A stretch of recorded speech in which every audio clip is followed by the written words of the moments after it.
Interpreting is one of the hardest ways to use English, but it is also one of the best ways to master English.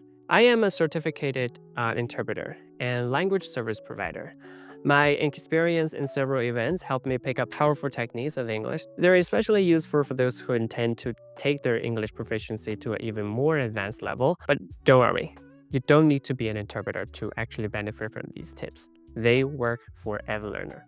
So let's dive in.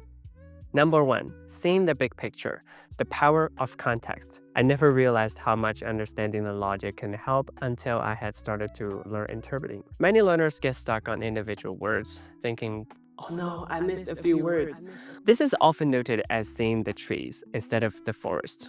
This can make it really tough to rephrase the original speech into your target language. Interpreters must quickly grasp the structure of a speech, its main ideas, transitions, and supporting ideas. That's why when taking notes, we need to make transitions and logic cues very obvious. For example, this stands for contrast, this for reasons, and this for examples. This made understanding English so much easier, but you might not like doing it.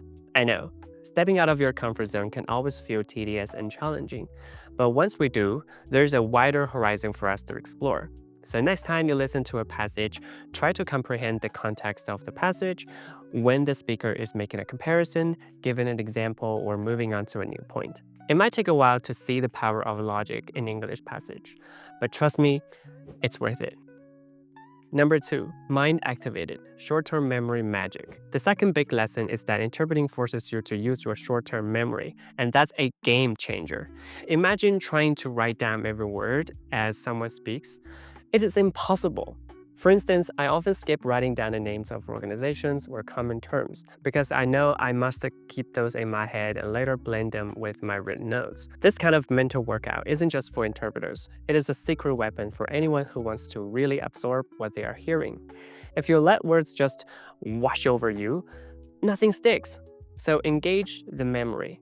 One way to testify if you're engaging your short-term memory is to try to remember the key ideas and subject in a certain listening passage and try to rephrase that after you're listening that passage. Can you do it? Number three, no more rumbling, clarity and brevity.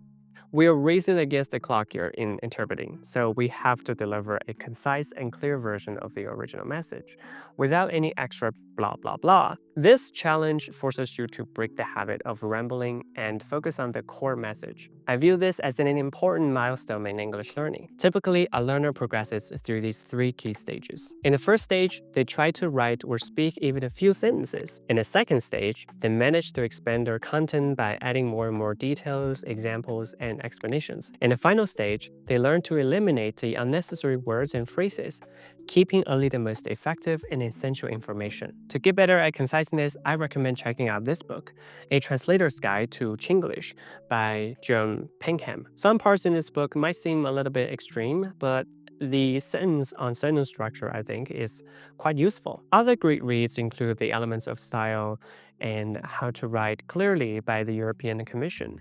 If you're just starting out, these books might feel a little bit a lot, but as you progress, they can really help you refine your delivery. From now on, every time you read your bulky and lengthy passage, you may know that you need to get rid of something.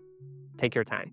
Number four, mastering English means embracing every accent. People dream of practicing only with native speakers, American, British, or Australian people. In the learners community, some people are super picky about accents. But here's the thing. As an interpreter, you work with people from all over the world. I've interacted with people from Singapore, Thailand, and various European countries, and even native speakers with, well, decent English proficiency and accent. But sometimes I've met people from India, Pakistan, Myanmar, Malaysia, or even Philippines. They all speak English, but their accent may seem a little bit challenging. Despite this, as an interpreters, we can't let accent differences get in the way. Over time, I became much more tolerant of different accents. This shift in mindset has helped me both in interpreting and in my daily life. Now, when I watch a YouTube video by someone with a strong accent, I focus on the usefulness of the content rather than the accent itself. Of course, if you can improve your accent, that's great. But if you can't, that's not a big deal. As long as your information is solid, your logic is clear, and your words are precise, your accent won't hold you back. Number 5. No input, no output. Expanding your vocabulary. Finally, interpreting has forced me to memorize a huge number of vocabulary, technical terms, and phrases.